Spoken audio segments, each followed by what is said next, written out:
সৃষ্টিকর্তা ব্রহ্মা দেখলো ওই ব্রজ বালককে, ওই ছোট্ট ব্রজ বালককে কিনা ওই ব্রজবাসী বলে ভগবান।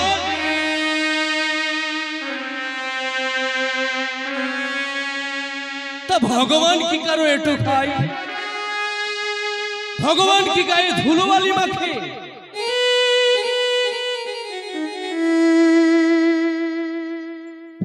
ভগবান কি কারো কাঁধে চড়ে? এ তুমি কেমন ভগবান? তোমায় আমি পরীক্ষা করব।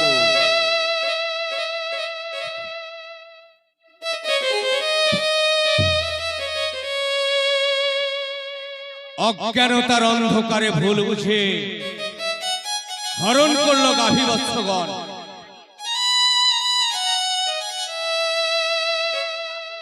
এদিকে গাভীবৎস না দেখতে পেয়ে চঞ্চল হয়ে উঠল।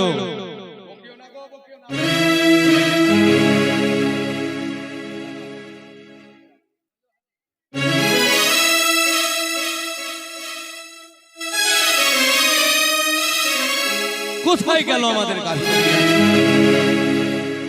এঁটো হাতে ছুটলেন ভগবান গাভী অন্বেষণে।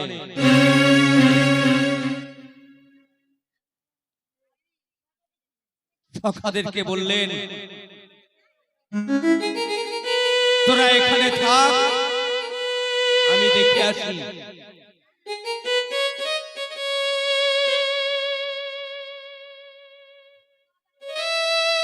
নিকুঞ্জ বনে গিয়ে বলছে, ওরে শ্যামলী, ওরে ও ধবলী, তোরা কোথায়? তোরা কোথায়? কোনো সাড়া নাই।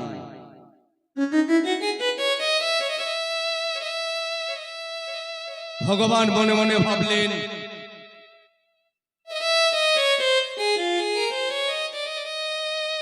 অনেক খোঁজাখুঁজির পর যখন পেলেন না, তখন ভগবান মনে মনে ভাবলেন সখাদের সঙ্গে নিয়ে খুঁজবেন। ফিরে আসলেন ভগবান ওই বটবৃক্ষের নিচে, এসে দেখছেন নেই সখাগণ। চিন্তামণি চিন্তিত হলো, স্থির হলেন ভগবান। ধ্যান যোগে জানতে পারলেন স্বয়ং ব্রহ্মার সব কাজ সাজি।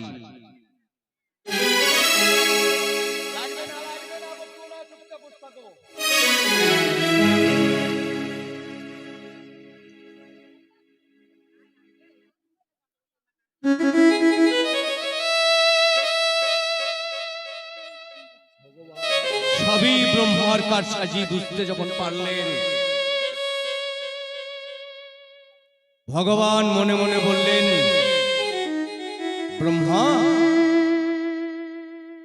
তুমিও সাধারণ মানুষের ন্যায় আমাকে পরীক্ষা করলে।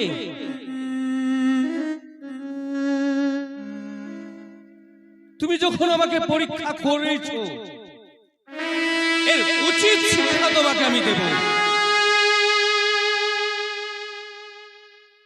তাই অন্তর্যামী ভগবান তার নিজের অন্তরাত্মা থেকে পুনরায় গাভীবৎস ও এবং বৎস বালক সকলকে সৃষ্টি করলেন। শুধু এই ব্রহ্মাকে উচিত শিক্ষা দেবার জন্য নয়, ওই বৃন্দাবনের প্রতিটি মা চেয়েছিল আমার ছেলে যদি কানাইয়ের মতো হতো, আমার ছেলে যদি গোপালের মতো হতো।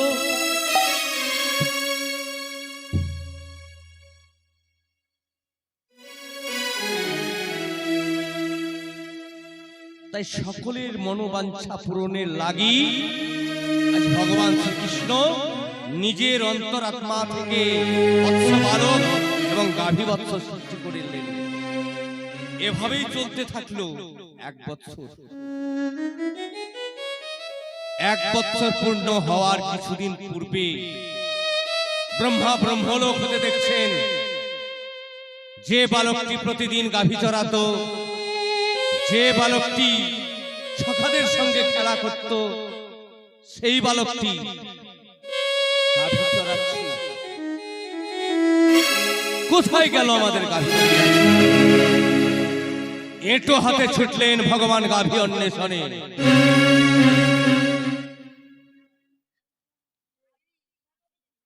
সখাদেরকে বললেন, তোরা এখানে থাক, আমি দেখে আসি।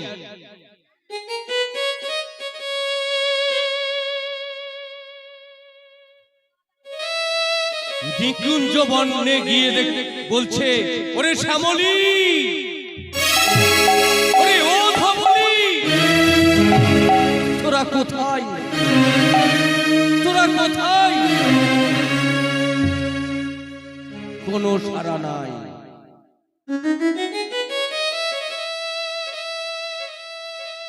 ভগবান মনে মনে ভাবলেন,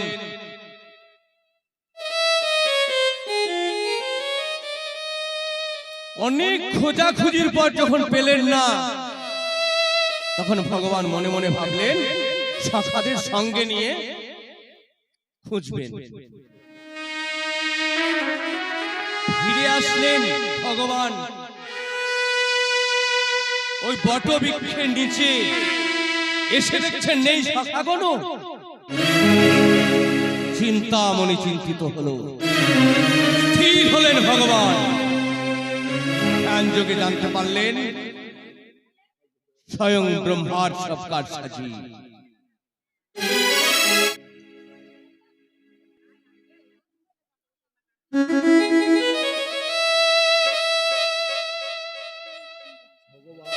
সবই ব্রহ্মার কাজ সাজি বুঝতে যখন পারলেন, ভগবান মনে মনে বললেন, ব্রহ্মা, তুমিও সাধারণ মানুষের ন্যায় আমাকে পরীক্ষা করলে।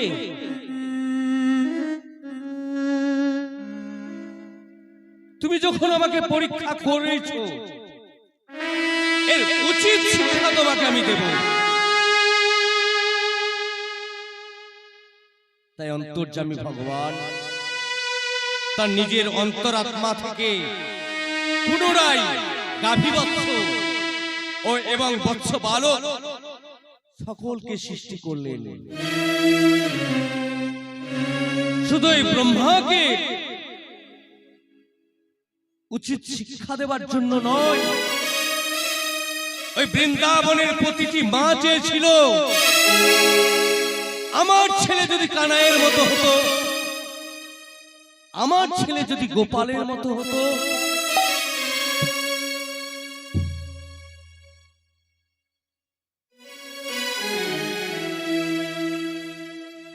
তাই সকলের মনোবাঞ্ছা পূরণের লাগি আজ ভগবান শ্রীকৃষ্ণ নিজের অন্তরাত্মা থেকে বৎস বালক এবং গাভী বৎস সৃষ্টি করলেন। এভাবেই চলতে থাকলো 1 বছর। 1 বছর পূর্ণ হওয়ার কিছুদিন পূর্বে ব্রহ্মা ব্রহ্মলোক হতে দেখছেন যে বালকটি প্রতিদিন গাভী চড়াতো, যে বালকটি সখাদের সঙ্গে খেলা করত, সেই বালকটি গাভী চড়াচ্ছে।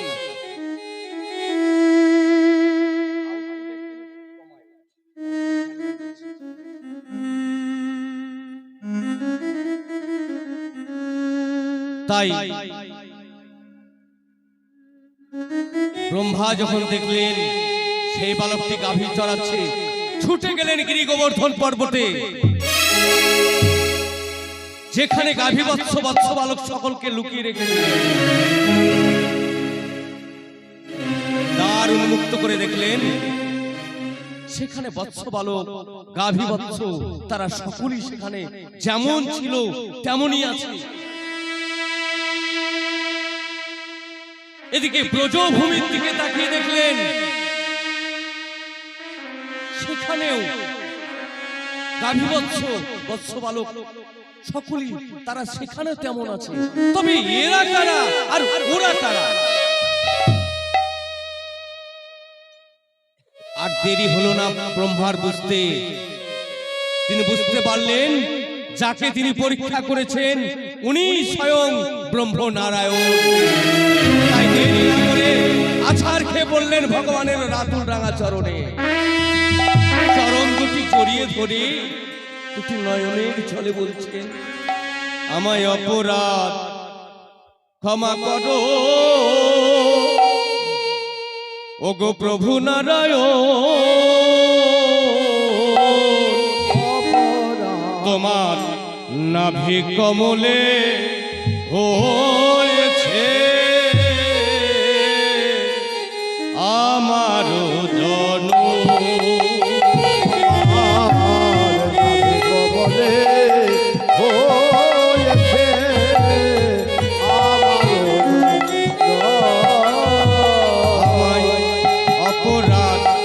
ক্ষমা করো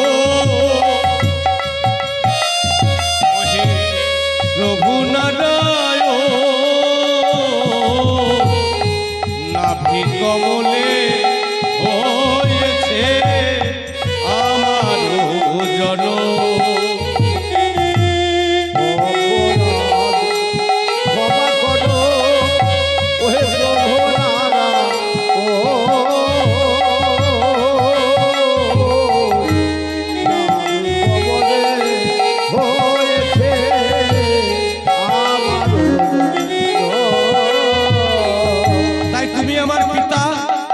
তোমার হতে আমি জন্মেছি,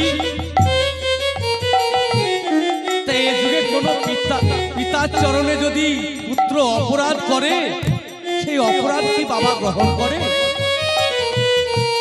তাই ছেলের অপরাধ বাবা না করে গ্রহণ,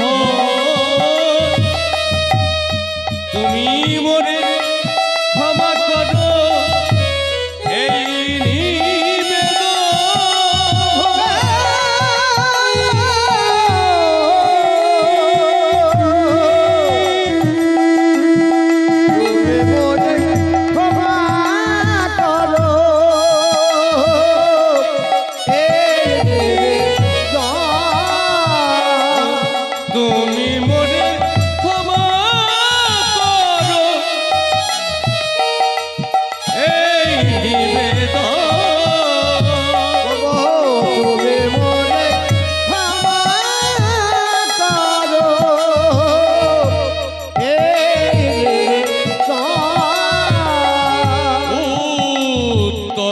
পাইয়া ব্রহ্মা ভাবিলে মনে, ক্ষমা নাহি পাইলাম প্রভুর শ্রী চরণে। আমি ক্ষমা নাহি পাইলাম প্রভুর শ্রী চরণে, আমি ক্ষমা নাহি পাইলাম প্রভুর শ্রী চরণে।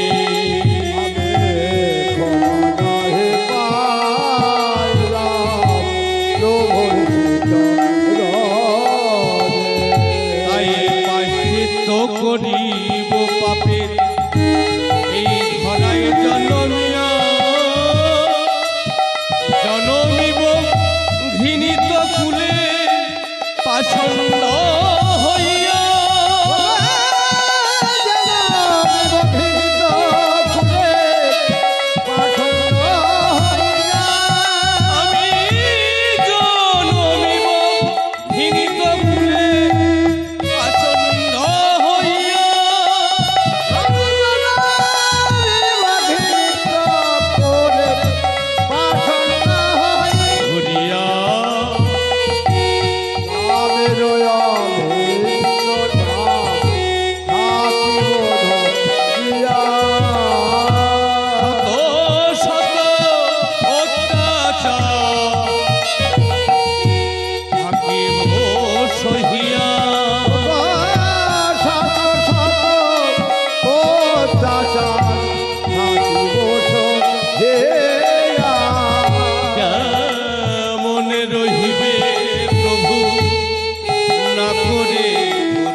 হলো ঘোষণা। আর জগতে থাকিবে নতুন ঘোষণা।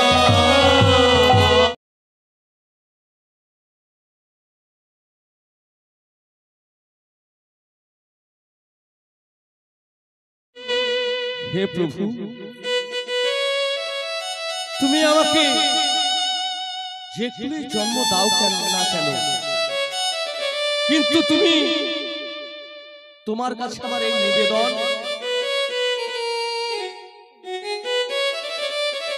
এখন যেন যেমন তোমার লীলা মাধুর্য জানতে না পেরে ভুল বুঝে তোমায় পরীক্ষা করেছি, ওই মনুষ্য কুলে গিয়ে যেন আমার সেই ভুলটি না হয়।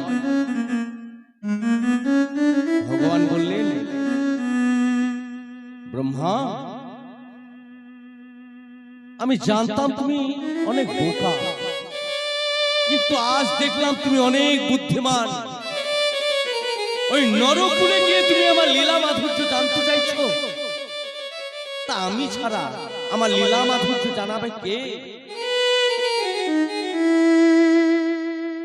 তার নাম যখন আমার ভক্ত বাঞ্ছা কল্পতরু, আমি তোমার মনোবাসনা পূরণ করব। আগত কলিযুগে আমি যখন শ্রীধাম নবদ্বীপে গৌর হরিরূপে জন্মগ্রহণ করব, সেদিন তুমি হবে ব্রহ্ম হরিদাস। এই হরিনাম করার অপরাধে তোমাকে 22 বাজারে বেত্রাঘাত হইতে হবে। তাই আজ থেকে প্রায় 525 বছর পূর্বে বর্তমানে ওটি বাংলাদেশ, সেই বাংলাদেশের বুরহুন গ্রাম, ওই বুরহুন গ্রামে জন্মগ্রহণ করলেন ব্রহ্ম হরিদাস রূপে স্বয়ং সৃষ্টিকর্তা ব্রহ্মা। কিন্তু এমনই তার দুর্ভাগ্য, তার জন্মাবার 3 দিন পর তার বাবা মারা গেলেন। আর তখনকার দিনে একটি আমাদের এই হিন্দু সমাজের কৌলিন্য প্রথা ছিল, স্ত্রীকে সতী প্রমাণ করার জন্য ওই স্বামীর চিতায় তাকে জ্যান্ত জ্বালিয়ে দেওয়া হতো। ওই 3 দিনের শিশুটির কথা কেউ ভাবলো না।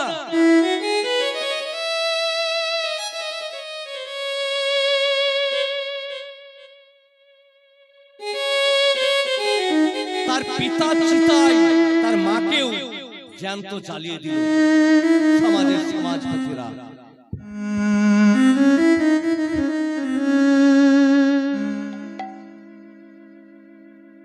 দাহ করে যখন ফিরছেন, তখন একজন বললেন, আচ্ছা, ওর মাকে তো তোমরা ওর বাবার চিতায় জ্যান্ত জ্বালিয়ে দিলে, তো 3 দিনের শিশুটির কি হবে? বিচারপতিরা বললেন, ওকে গলা টিপে মেরে দাও।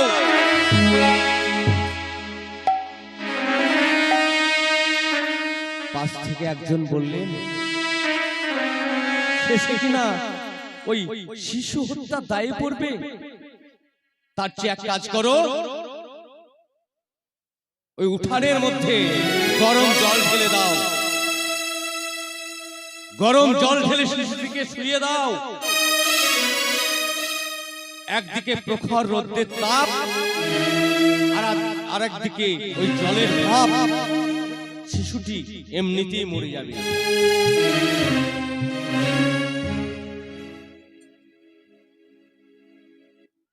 তো শিশুটিকে মারা কি অত সহজ?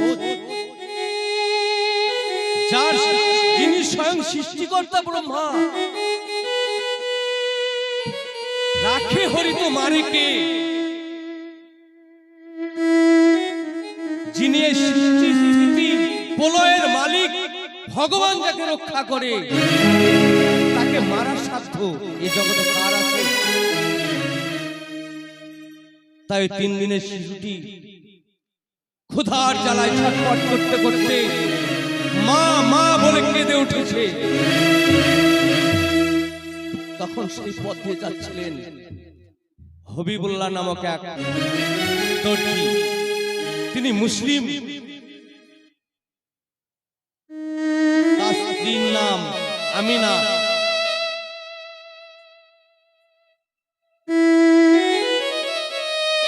অনেক চেষ্টা করেও আমিনার গর্ভে একটি সন্তান তিনি দিতে পারেননি। একদিকে তার অতিপ্ত পিতৃ হৃদয়, অপরদিকে ওই শিশুটির কান্না তাকে এমন ভাবে ডাকলো, ছুটে এসে দরজায় এসে বলছে, কই গো, কেউ আছো? ওই বাচ্চাটি যে কাঁদছে, ওকে তোমরা ধরো, ওকে তোমরা ধরো। পাশের বাড়ি থেকে একজন বললেন, মোল্লা সাহেব, ওকে ধরবার কেউ নাই। কেন?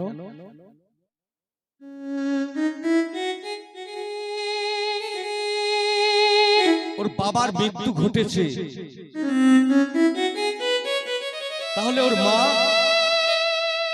আমাদের যে সমাজের সতীদাহ প্রথা আছে, ওর বাবার সাথে ওর মাকেও আমাদের সমাজপতিরা ওর বাবার চিতায় জ্যান্ত জ্বালিয়ে দিয়েছে। তা তোমরা ধরছো না কেন?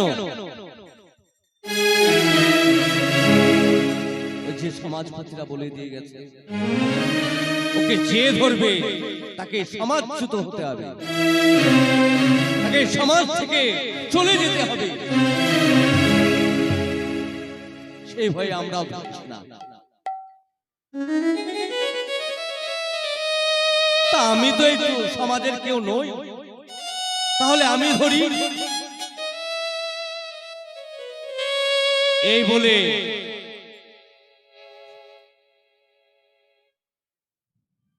যেই মোল্লা সাহেব ছেলেটিকে কোলে নিয়েছে, এদিকে রটে গেল।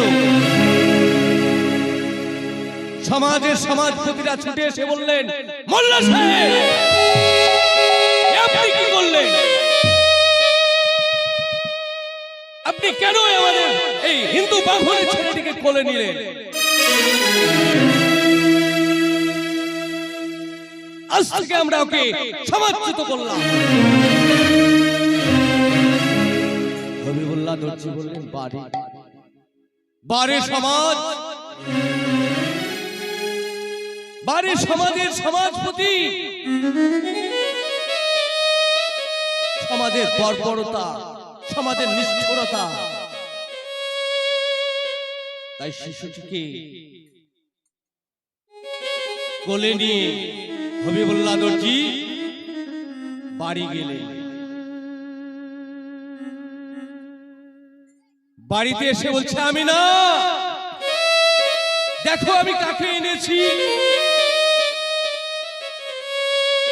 আমি না ছুটে এসে বলছে, কি তুমি কি করছিলে? না না না, আমি চুরি করি, আমি চুরি করে ওকে আনিনি। ও হিন্দু ব্রাহ্মণের সন্তান, 3 দিন আগে ওর পিতৃবিয়োগ হয়েছে। ওর মাকে সতী প্রমাণ করবার জন্য সমাজের সমাজপতিরা ওর মাকেও ওর বাবার চিতায় জ্বালিয়ে দিয়েছে। তুমি পারবে না, আমি না, তুমি পারবে না, ওকে ওকে পুত্র সে বড় করতে তুমি পারবে না। ও আমাদের ছেলে, কই কই দাও। ধীরে ধীরে ছেলেটি বড় হতে লাগলো। আমিনা বললেন, তা ওর নাম কি দেবে? ও ত্রিকুলে যখন কেউ নেই, ওর বাপও নেই, ওর মাও নেই, ও সকলকে হারিয়েছে, তো নাম দিলাম আমরা আজ থেকে হারেস। ধীরে ধীরে হারেস বড় হতে লাগলো। হবিবুল্লাহ দর্জি 5 ওয়াক্ত নামাজ না পড়ে দিনের কোনো কাজ করে না। মসজিদে যখন নামাজ পড়তে যায়, ছোট্ট হারেসকে সঙ্গে করে নিয়ে যায়।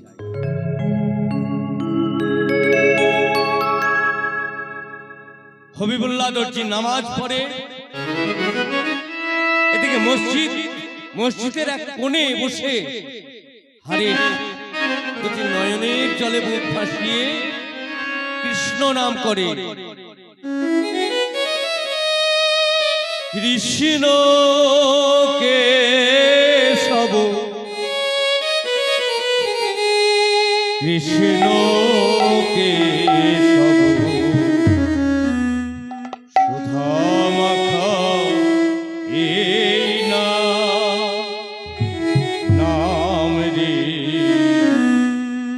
মধু মাখা এই নাম। কৃষ্ণ কে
জপরে রসনায়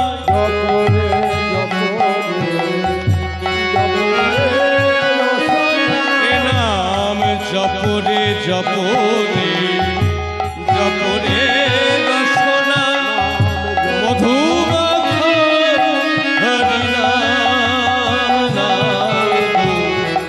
সুধা মাখা হরিনা।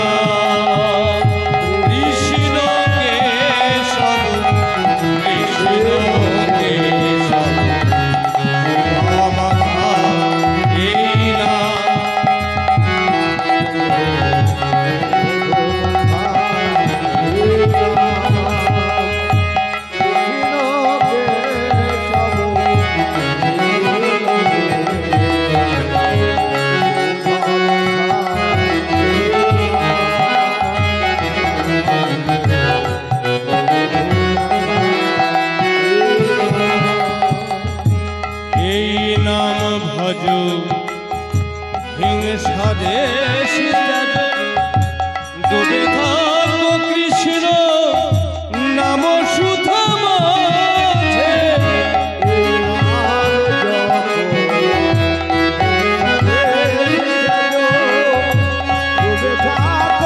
কৃষ্ণ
জপ ভুলো আপনারে,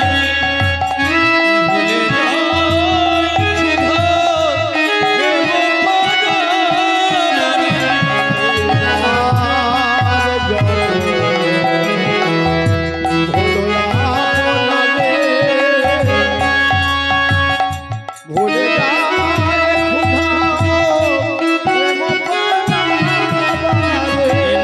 জপরে জপরে জপরে না শোনাই, জপরে জপরে জপরে নাম জপরে জপরে জপরে না শোনাই, জপরে জপরে জপরে মধুমাখা হরি নাম সুধামাখা হরি নাম।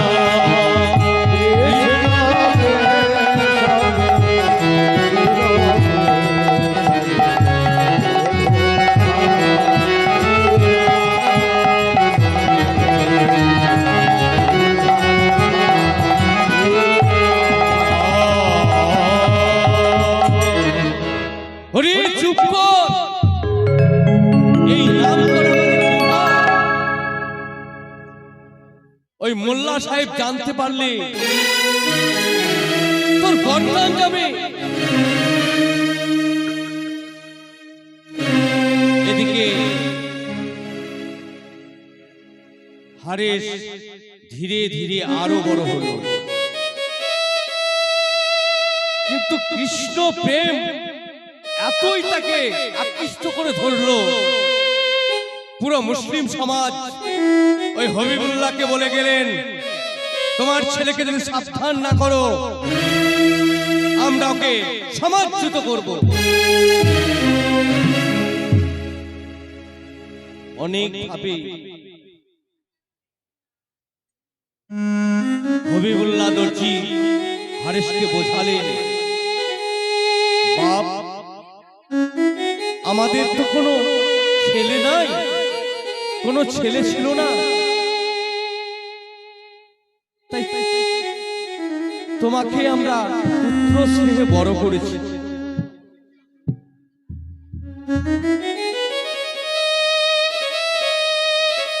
তুমি হরিনাম ছেড়ে দাও বাপ। পিতা গো, আমি মনে করি আমি হরিনাম ছেড়ে দেব, কিন্তু আমার কি হয় জানো, ওই নাম যে আমাকে ছাড়ে না। আমি করি যে আল্লাহর নাম,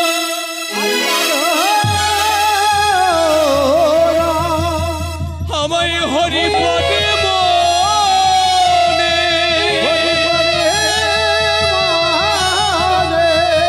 আমার হইতে আল্লাহর নাম আরে হবে জ্ঞানী।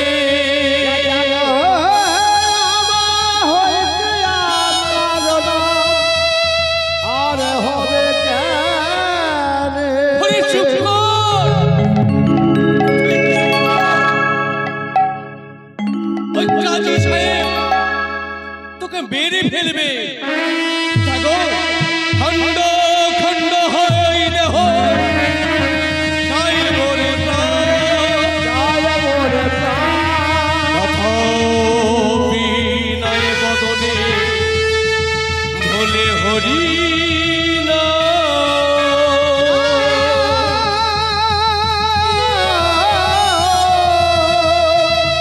ভোলে হরি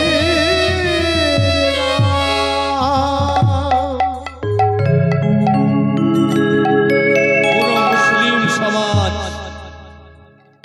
এক জায়গায় বসে হারেসের বিচার হয়ে গেল, ওকে সমাজচ্যুত করে দিল ওই মুসলিম সমাজের দণ্ডমুণ্ডের কর্তারা। তবু হরিনাম ছাড়ে নাই।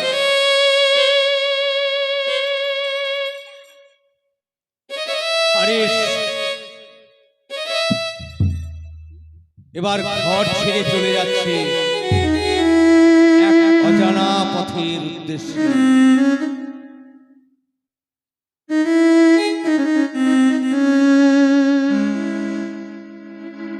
এক অজানা পথের উদ্দেশ্যে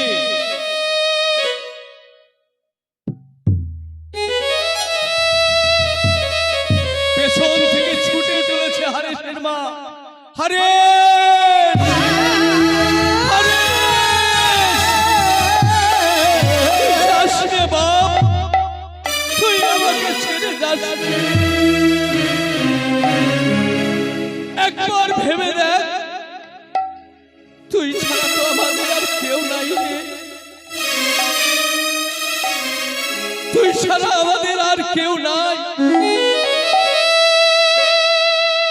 ছোট থেকে তোকে কত স্নেহ, কত ভালোবাসা দিয়েছি, কোনোদিনও বুঝতে দেয়নি তুই আমাদের ছেলে দোষ।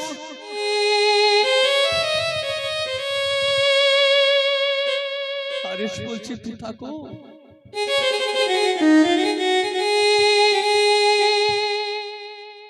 জন্ম থেকে আমি মা বাবাকে হারিয়েছি,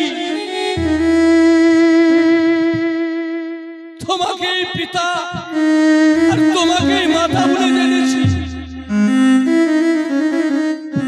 পিতা, মা গো,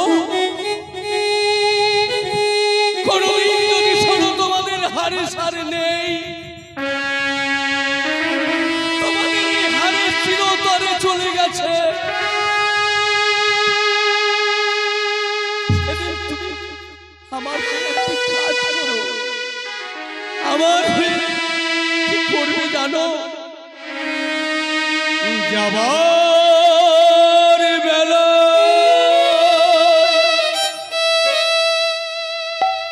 একটি কথা শুধু বলে যাও, জনম জনম এই হরিনাম আমি যেন গাই।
কৃষ্ণ নামে যাকে টানে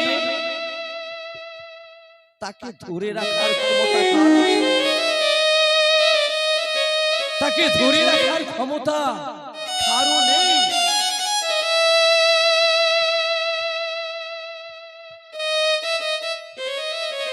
দিনে 2 লক্ষেরও বেশি হরিনাম করে।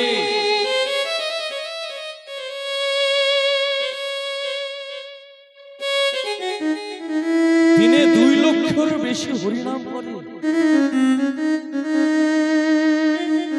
এদিকে কাজী সাহেবের কাছে পৌঁছে গেল সেই বার্তা। বলছে, হুজুর, ও জবন হয়ে হিঁদুয়ানি করছে। কি নাম তার? আগে হারেস। ধরে নিয়ে এসো। হারেসকে ধরে নিয়ে আসলে, আচ্ছা হারেস, তুমি নাকি জবন হয়ে হিঁদুয়ানি করো, ওই হিঁদুদের দেবতার নাম করো? আগে হুজুর করি। তাই তোমার ওই হরিনাম বন্ধ করতে হবে। কাজী সাহেব, আপনি হয়তো আমার এই মুখের হরিনাম বন্ধ করতে পারবেন, কিন্তু আমার অন্তরে অহর্নিশি যে হরিনাম হচ্ছে, সেই হরিনামকে তুমি বন্ধ করবে কি করে?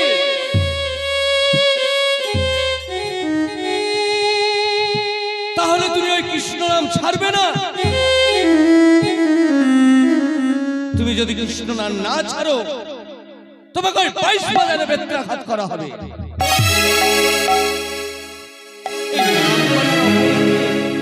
আমায় বেত্রাঘাত করবে? ঠিক আছে, বেত্রাঘাত করুন, কিন্তু আমায় ভুলিতে বলো না। কৃষ্ণ নাম হরি নাম মধুর নাম ভুলিতে বলো না। কৃষ্ণ নাম হরি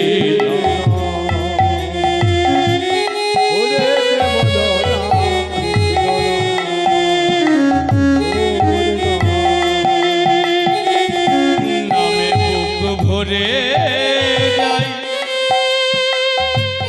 অভাব মেটায়।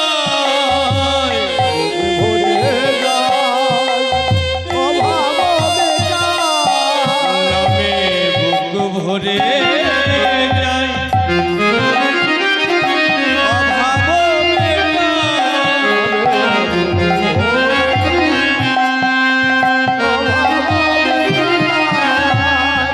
স্বভাব জগৎ মহাসুখে।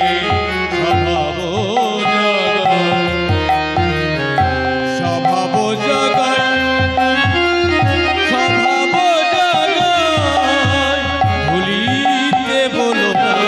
কৃষ্ণ নাম মধুর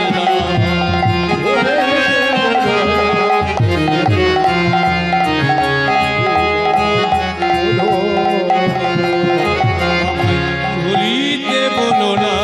কৃষ্ণ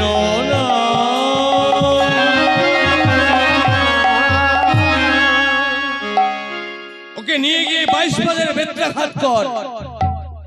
তাই দুজন পেয়াদা হারেসের পায়ে বেঁধে দড়ি দিয়ে টানতে টানতে নিয়ে যাচ্ছে, আর দুজন পেয়াদা বেত্রাঘাত করছে আর বলছে, ওই কৃষ্ণ নাম ছাড়, কৃষ্ণ নাম ছাড়।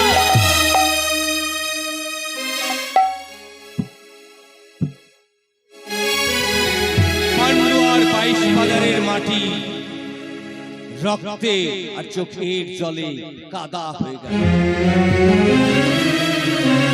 পেয়াদারা বলছে, কৃষ্ণ নাম ছাড়, কৃষ্ণ নাম ছাড়। এদিকে হারেস উচ্চ স্বরে বলে উঠলেন, হে কৃষ্ণ করুণা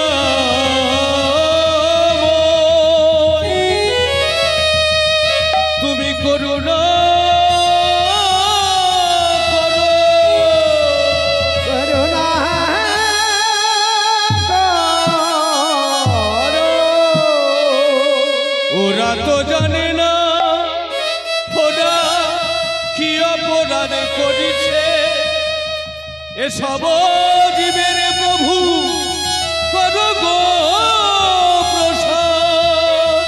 করব ও রুদ্র হে উহাদের না লহয় অপরাধ।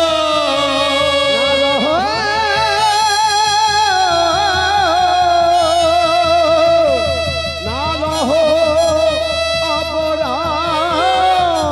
তুমি করুণাময়, তুমি করুণা করো দয়াময়। ওরা ভাবছে ওরা আমায় মারছে, তো আমি তো জানি প্রভু, আমি তো অনেক আগে আমার এই দেহ তোমার চরণে সঁপে দিয়েছি। আমার এই প্রতিটি বেত্রাঘাত তোমাকে লাগছে। তাই হে প্রভু, হরি আমার মানস সন্তাপ নাশিতে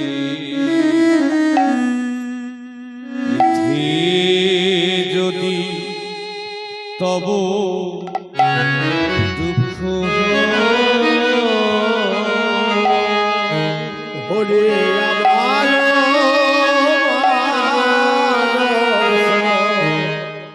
সন্তান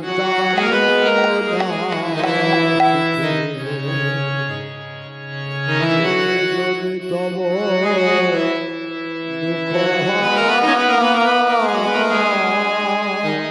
হরি আমার মানস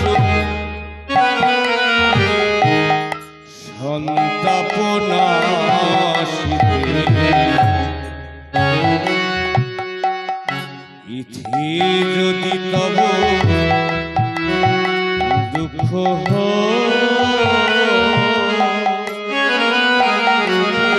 আমার যা হবার তাই হবে।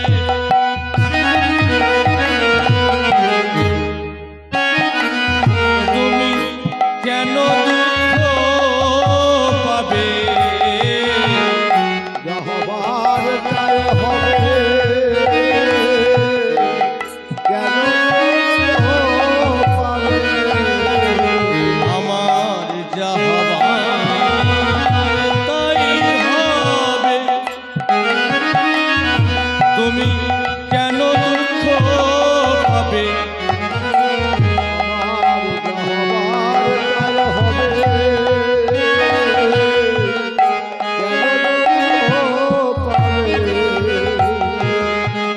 সুখে থাকো ওহে সুখময়। হরি আমার মানস সন্তাপ নাশিতে ইথি যদি তব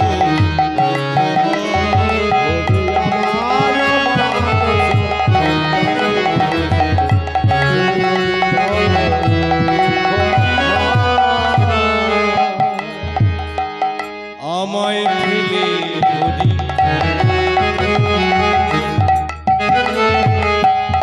বন্ধুহীন দেশে কোথায় রইলে হরি, কোথায় রইলে বসে আমার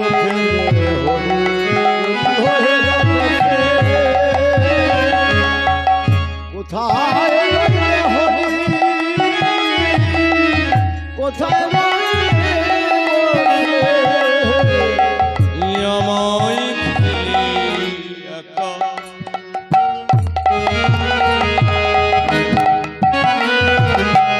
বন্ধুহীন দেশে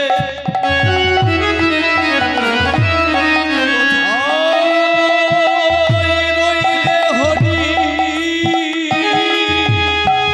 কোথায় রইলে বসে আমায় ফেলে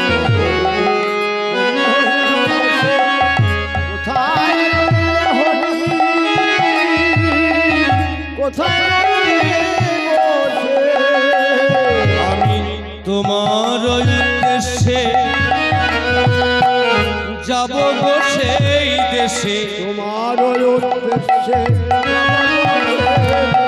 তোমার উদ্দেশ্যে যাব গো সেই দেশে,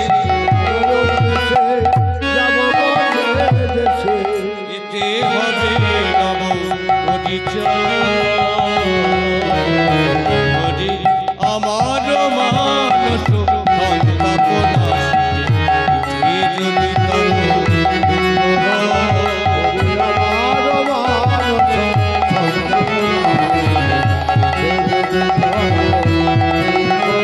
হরি আমার মানস সন্তাপনা এ যদি তব দুঃখ হয়।